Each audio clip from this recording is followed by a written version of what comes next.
passa aí dentro desse sistema chamado eu. Shalom, bom dia. Você sabia que nós podemos usar a Bíblia como um livro que dá fundamento para a psicologia do crente? É isso que eu venho fazendo aqui com vocês. Eu tenho desvelado os mistérios da Bíblia para trazer a você um conhecimento profundo de quem você é nele, em Cristo Jesus. E hoje nós vamos começar no começo. Nós já falamos aqui nessas aulas introdutórias, fazendo a separação, a divisão de alma, espírito, quem que é o seu eu verdadeiro, qual o papel da alma no nosso sistema chamado eu. E nesta aula hoje nós vamos dar continuidade a essa trajetória. E começando lá no começo, nós vamos falar do livro do começo, do Gênesis, onde começou a nossa alma. Como que a alma veio a existir? E é o que você vai aprender nesse vídeo hoje. Se você já assistiu esse vídeo, assista de novo, senão é a primeira vez que você está assistindo todo o meu material aqui, gente. Você não consegue assistir só uma vez e entender tudo. Tem que ir degustando, digerindo de pouco em pouco, porque eu estou dando aqui a você o manual de como o ser humano funciona, quer seja para você mesmo, para sua transformação pessoal, ou quando você está liderando pessoas. A nossa missão é transformar vidas. A nossa missão é sermos agentes de transformação para o reino e pelo reino. Bora lá, pega sua caneta, seu papel e já começa a anotar o que eu vou estar ensinando aqui. E eu vou pedindo para você, se você ainda não deixou o seu joinha, deixa aí o seu joinha, envie esse vídeo aí nos seus grupos de oração, de amigos da igreja. Orem por mim e contribua. Contribua. E lembre-se, gente, por favor, gente, deixe comentários lá no pé desse vídeo, se você tem sido abençoado. Vamos lá, sem delongas. Então agora nós vamos analisar a partir de tipos e sombras os arquétipos de Adão e Eva, para falarmos do que se passa na mente humana, o que se passa na psique humana. Então, o que é um arquétipo? Arque quer dizer antigo, palavra arqueológico e assim vai, antigo. E tipo quer dizer forma ou formas. Arquétipo quer dizer uma forma antiga. Adão e Eva são arquétipos da raça humana. Eles são a forma antiga que representa o modo que você e eu operamos a nível mental, emocional, comportamental, espiritual, e faltou aqui o fisiológico. É claro, não posso deixar de lado o lado biológico, fisiológico da raça humana. Então, eles são arquétipos nesse sentido. Em outras palavras, todo ser humano funciona como Adão e Eva. Então, Adão e Eva representam o grande eu sou, eles representam filhos criados à imagem e semelhança de Elohim, o Criador. Foram feitos a partir da mesma substância vital de Deus, e Deus é Espírito, e são assim, e Adão e Eva são a força vital do próprio ser.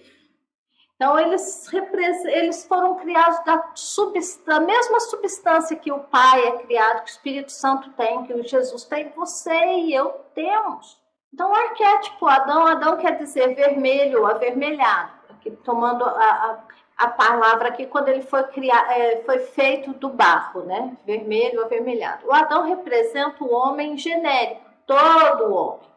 O homem primordial. Então, ele representa em si aqui toda a raça humana.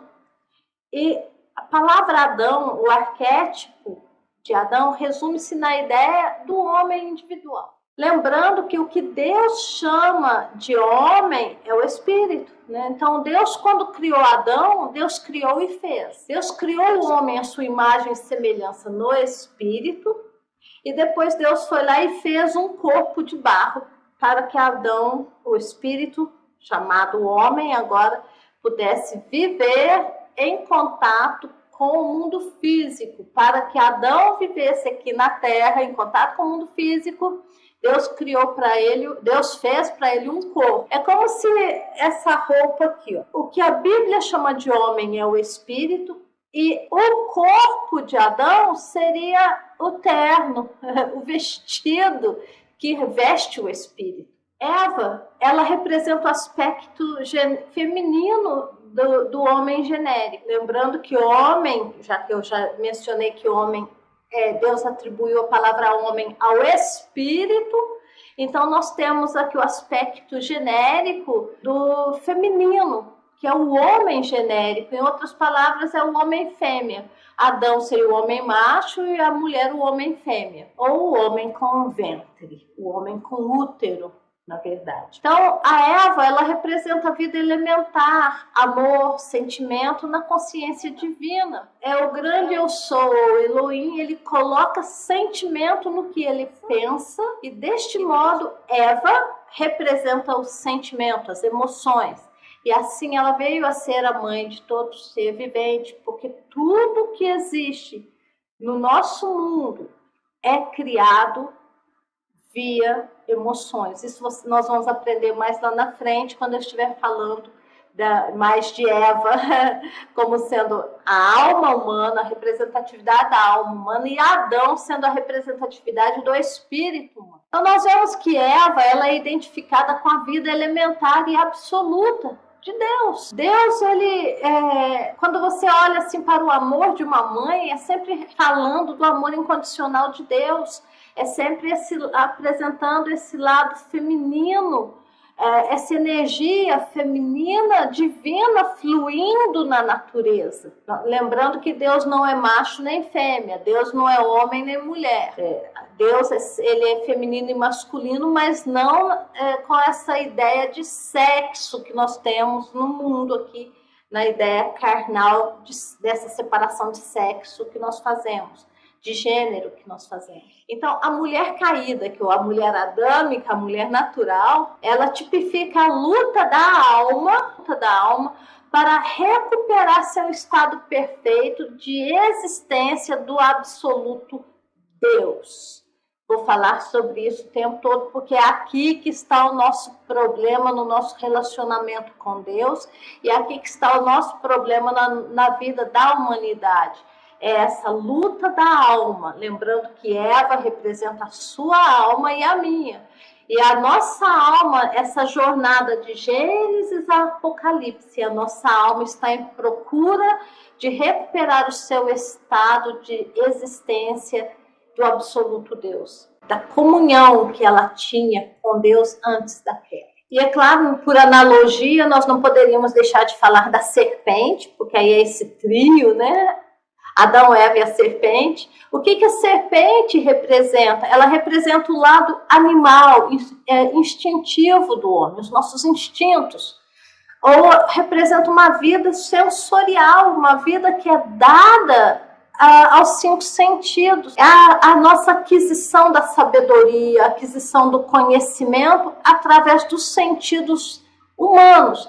A Bíblia chama isso de mente carnal. Então, a serpente, ela representa a carnalidade da nossa mente. A forma que nós obtemos conhecimento baseado nos 5 sentidos. O Tiago, na sua carta, ele fala assim que a sabedoria humana, ela é carnal e ela é diabólica, ela causa divisão, ela causa contendas dentro da igreja. Então, quando nós falamos aqui da serpente, nós estamos falando do desejo do homem de adquirir conhecimento do bem e do mal por ele mesmo, não por revelação do Espírito de Deus, mas por si só. Então, a serpente, para nós, quando nós falamos aqui de tipologia no nosso mundo psíquico, no nosso mundo de personalidade, a serpente representa esse lado sensorial, uma mente carnal. Conhecimento e sabedoria adquiridos via conhecimento do bem e do mal. Então, Adão e Eva representam na nossa consciência quer dizer a nossa percepção de quem nós somos. Elas representam um estado instintivo, elementar, que todo mundo tem, carnal, ou melhor, natural, da raça humana. O ser humano, da sua totalidade, potencialidade de tanto fazer o bem quanto o mal. Adão e Eva representam toda essa totalidade. Eu posso fazer tanto bem quanto o mal. É uma mistura de luz e sombra, de luz e trevas, de luz e barro. Então, eles representam, Adão e Eva, como arquétipos, representam homens deuses que perderam a sua conexão com o Pai Divino, com o Criador, e embrenharam numa jornada de viver a partir de si mesmos e por si mesmos. Entraram numa jornada de autoconhecimento, de autodesempenho, de justiça própria. Esse negócio não deu muito certo para nós como seres humanos, não. Adão, ele é o homem, é espírito absoluto. A palavra Adão, homem, quer dizer espírito, já falei disso. E é formado da mesma substância espiritual de Deus, de Elohim, nosso Abba, nosso paizinho. O homem forma uma consciência adâmica na qual ele respira o fôlego da vida, que entra outro aspecto, né? Ele respira esse fôlego da vida que é elementar. Adão vive instintivamente baseado nos seus 5 sentidos. Lembrando que Adão nos arremete à nossa natureza elementar, uma natureza natural, que é contrária, inimiga de... Então, esse Adão engloba tudo: corpo, mente, espírito. Corpo, alma e espírito. Então, o homem adâmico, ele forma uma consciência, uma noção que ele tem dele mesmo, na qual ele respira o fôlego da vida. Quem que é o fôlego da vida lá em Gênesis, no capítulo 1? É a representação do próprio Jesus Cristo, que é a expressão perfeita, o ideal humano perfeito. Então, nós temos, logo ali no início, em Gênesis, quando nós vamos falar da formação da psicologia, do psique humana, nós temos esses fatores aí importantíssimos na nossa formação. Nós temos Adão, que representa essa totalidade, nós temos Eva, que representa a totalidade do sentimento, ao passo que Adão representa o espírito do homem, Eva representa aqui a alma. Quando Deus sopra nas narinas do homem o fôlego da vida, esse fôlego da vida representa Jesus, sendo a expressão exata do ser do próprio Deus. Jesus Cristo é o ideal, é o homem perfeito, é o ideal perfeito. O homem adâmico, ele é o homem sensorial, o homem natural, o homem carnal. É aquele que vive dia a dia, no seu dia a dia, toma decisões, faz coisas baseadas nos seus sentidos, nos seus 5 sentidos. Quais são os 5 sentidos? Nós temos o paladar, nós temos o tato, nós temos a visão, o olfato e a audição. Toda a decisão do homem adâmico, toda a decisão do homem natural é feita a partir dos 5 sentidos, da percepção que ele tem da realidade baseado no que ele está vendo, ouvindo, sentindo ou cheirando, sei lá. Então, o homem adâmico, ele interpreta a sua realidade, o seu dia a dia, a partir dos 5 sentidos. E isto faz dele, segundo as escrituras, uma pessoa carnal. Pois com a queda de Adão, quando ele caiu no pecado, ele se separou da conexão com Deus e agora ele já não mais vive da revelação divina. Ele não faz um download diante de Deus para receber revelação por dia. Agora ele vai lá e resolve tudo na força carnal, ele resolve tudo no seu braço carnal. Ele resolve tudo baseado na sua experiência, baseado no seu conhecimento. E aí ele foi aos poucos se distanciando de uma vida de uma intimidade com Deus e da dependência de Deus. Por isso a Bíblia está cheia de versículos e meu versículo favorito não é por força nem por violência, mas pelo meu espírito, diz o Senhor. Outro versículo aqui que nós podemos citar, que uns confiam em carros, outros confiam em cavalos, mas nós faremos menção do nome do Senhor. Em outras palavras, uns confiam na força bruta, outros confiam no seu intelecto, mas você que não é carnal, você que anda segundo o Espírito, você vai confiar no nome do Senhor, no poder do Senhor, para resolver as coisas do dia a dia. Isso é ter a mente de Cristo. Então Adão, esse homem adâmico, ele vai ter essa percepção da realidade, daquilo que é real para ele, a partir do que ele está vendo, sentindo, ouvindo, tocando. Isso é um perigo, porque o homem adâmico é facilmente manipulado por aqueles que estão no poder. Como as escrituras ela é feita de luz e sombras, noite e trevas, o homem adâmico, sendo esse homem sensorial, é também o símbolo de anticristo, aquele que se afastou da vida espiritual em Deus. Lembrando que o apóstolo Paulo, ao falar do anticristo, ele fala que é o homem do pecado. Não vou entrar aqui, gente, em méritos escatológicos, eu estou trazendo essa questão da psicologia bíblica, do que é como que nós fomos formados psicologicamente, como que nós podemos usar as escrituras como base para ensinar a nossa mente o que pensar, e como nós podemos usar a Bíblia como sendo um livro dos quais nós vamos explicar os eventos que se passam na mente humana a partir das histórias bíblicas e não de livros de mitologia pagã que foi usado até agora. Com certeza vai continuar sendo usado. Isso aqui mais é uma alternativa e um conhecimento para aqueles que são espirituais. Não é para qualquer um. Então, já que o homem adâmico e o homem natural é a mesma coisa, os males que vieram sobre o homem adâmico, o homem natural, esses males vieram por quê? Porque ele agora acredita, uma vez separado da conexão com Deus, ele acredita que ele pode satisfazer apenas com comida, bebida e bens materiais. Então, vive em função de comer, beber e ter posse. A partir do dia que Adão se separou da vida de Deus, ele caiu nisso aí. Então, em suma, para encerrarmos esse assunto sobre Adão e Eva sendo nossos arquétipos, conclusão nós chegamos que Adão e Eva são os moldes, a forma na qual a humanidade foi criada e opera até hoje. Esse molde dita nosso modus operandi. O que quer dizer?